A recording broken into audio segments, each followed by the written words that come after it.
If I have offended anyone, and I'm sure I have, then I don't apologise for it. Because there's a spate of comedians going, oh, sorry, I didn't mean it. Shouldn't have said it then. Are there things you shouldn't make jokes about? No. There's nothing you can't make a joke about. It depends what the joke is. Comedy comes from a good or a bad place. It's contextual. Ricky Gervais, known for his biting humor and no-nonsense style, has never held back in expressing his disdain for the growing trend of celebrities who use their platforms to push political ideologies. For years, he has mocked Hollywood's woke influencers, poking fun at their self-righteousness and misguided attempts to educate their followers. And, of course, Ricky has a way of making it sting, all while making you laugh. And what he believes is the hypocrisy behind it all. It wasn't just about entertainment anymore, Jas thought. Hollywood had become a battleground for ideologies, where every actor, influencer, and celebrity seemed determined to share their political beliefs. And the result? Fans were left with lectures instead of entertainment. Ricky G here, wellness and beauty influencer. As a celebrity, I know all about stuff, like science and politics. So trust me when I tell you who you should vote for. If you don't vote the right way, it's like a hate crime. It makes me sad and angry, and I'll leave the country. And you don't want that. He stood in front of some of the biggest celebrities in Hollywood and called them out directly, without hesitation. Jas, like many others, had grown tired of what he considered Hollywood's over-politicization. Particularly by woke celebrities, this British-American comedian and actor has been making waves for years, sharing his thoughts on woke Hollywood celebrity culture. Just look at how he mocks influencers with his clever satire. You can get sued in this country for saying someone's gay if they're not, which is a homophobic law, because you can't be sued the other way around. You can't be sued for saying someone's not gay if they are, which seems unfair, doesn't it? Ricky impersonates a Hollywood celebrity, shaming the idea that they feel obligated to tell their fans how to vote and what political stance to take. At first glance, it seems like just another funny clip, but the underlying message is sharp. Ricky calls out these influencers for what he sees as their ignorance and manipulation of their massive platforms. While this clip pokes fun at influencers, Ricky's criticism doesn't stop there. Over the years, he has gone after big-name stars, including Taylor Swift. Name-dropping Taylor during one of his speeches, Ricky emphasized how out of touch Hollywood celebrities are with the real world. My last show, Supernature, dropped on Netflix last year. Big backlash, wasn't there? Big backlash. People going, you can't say that. You can't. At the Golden Globes, Ricky delivered a monologue that would go viral, not just for its humor, but for its brutal honesty. His message was simple. Celebrities are often clueless about the real world and should stick to what they know: entertainment. Yet, despite the backlash, Ricky has remained consistent over the years, calling out Hollywood's hypocrisy and woke culture. But that's just scratching the surface of his criticism. As a comedian, Ricky has found brilliant ways to expose the flaws in woke culture through jokes that leave no room for ambiguity. And I found out my crime was that I dead-named her. Now, I'd never heard that term, before a day after the Golden Globes, and that was saying her old name and even acknowledging that she used to be a man. But she did. I saw him on the Olympic Games. It was decathlete. It was in everything. It was all over the place. Ricky's humor cuts deep. In one of his more controversial jokes, he cleverly pointed out the absurdity of certain laws and how they seem to favor one side of an argument. It's jokes like these that have earned him a significant amount of backlash, particularly from those who feel personally attacked by his words. But Ricky, as always, remains unfazed. Yeah.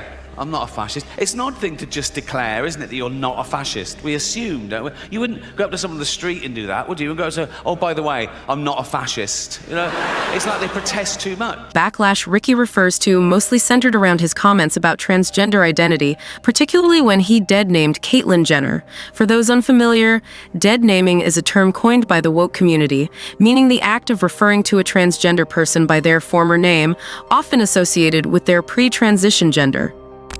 Well, you say you're woke, but the companies you work for, unbelievable. Apple, Amazon, Disney. If ISIS started a streaming service, you'd call your agent, wouldn't you? So, if you do win an award tonight, Don't use it as a platform to make a political speech, right? You're in no position to lecture the public about anything. You know nothing about the real world. With his typical blend of sarcasm and disbelief, Ricky points out what he sees as the absurdity of trying to erase an entire past just because someone has transitioned.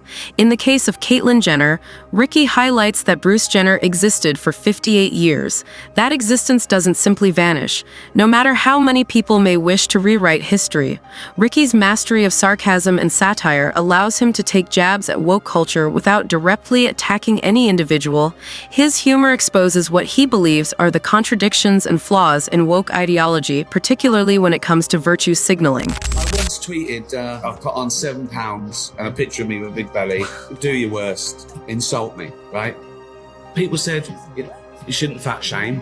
What, me? I shouldn't fat shame me. Well, okay, my bad. Yeah. It's ludicrous what people get upset about. According to Ricky, many woke individuals are overly concerned with appearing virtuous. He argues that woke people often act as though they are fighting for minorities, but in reality, they are using these groups as tools to make themselves appear superior.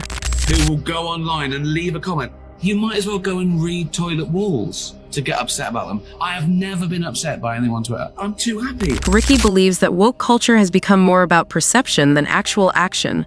People are quick to express outrage or offense, but slow to take real action to address the issues they claim to care about. There are real things in the world. I once tweeted, people are more offended by jokes about war, famine, fucking murder than actual war. Yeah. They're not doing anything towards those. They shouldn't joke about it. What are you doing towards the real thing? The disconnect between Hollywood and reality is something Ricky never tires of criticizing. He sees Hollywood elites as living in a bubble, disconnected from the struggles of ordinary people. And it's not just Hollywood he's after. Ricky has taken aim at the very idea of being offended by jokes, a central point of woke outrage. Oxbridge comedians writing for the posh papers, telling the rules of comedy. They're laying it down, laying down the law, right? And some stuff like, comedy should punch up. You should never punch down. You should never punch down. For Ricky, it's not just the fact that people are easily offended, it's the things they choose to get offended by. He's baffled by how people will often be more upset by a joke than by the real-world issues the joke is highlighting. Sometimes you've got to punch down, like if you're beating up a disabled toddler. You know what I mean? If you punch up, you'll miss the little cunt and he'll win, you know? Ricky's frustration with woke culture stems from what he sees as performative outrage. He argues that if people genuinely cared about societal issues, they would do more than just criticize jokes. They would take action. I like that joke because it highlights the difference between metaphorical punching down in jokes and actual punching down. But people nowadays want you to believe that words are actual violence, right? Now, you laughed at a joke about beating up a disabled toddler. No one got hurt. If I'd have actually dragged out a disabled toddler and started beating him up, you would laugh, right? And the policing doesn't stop at jokes about serious issues. It even extends to comedy itself, with woke publications now releasing articles about how comedians should punch up and avoid punching down in their material. Unbelievably, on university campuses now they have free speech zones, which sounds cool and nice, but not that long ago, the entire university was a free speech zone. Ricky's point here is clear. Jokes are not actual violence. The woke community, according to him, has blurred the lines between words and actions, treating jokes as if they carry the same weight as real harm. But Ricky isn't the only one who feels this way. Other Hollywood stars like Rob Schneider have also expressed concern about the increasing restrictions on free speech brought about by woke culture. You probably know me as the creator of The Office. No, you don't, do you? You think Steve Carell did it all? Oh, he's brilliant, isn't he, Steve Carell? He's amazing as the bumbling office manager. Where does he get his ideas from? Let's pay Ricky has no qualms about calling out these restrictions. In his view, limiting free speech in the name of protecting feelings only leads to a culture where true progress is impossible. How arrogant are you to think that you deserve to go through life with no one ever saying anything that you don't agree with or like. I want people to stop saying that joke's offensive. Yeah. I want them to start saying I found it offensive, because that's all it is. You're Yeah. just telling me how you feel about it. Yeah. In a world where feelings have taken precedence over facts, Ricky continues to remind his audience of the importance of distinguishing between the two. Facts don't change because they make you uncomfortable. Ricky's stance is simple.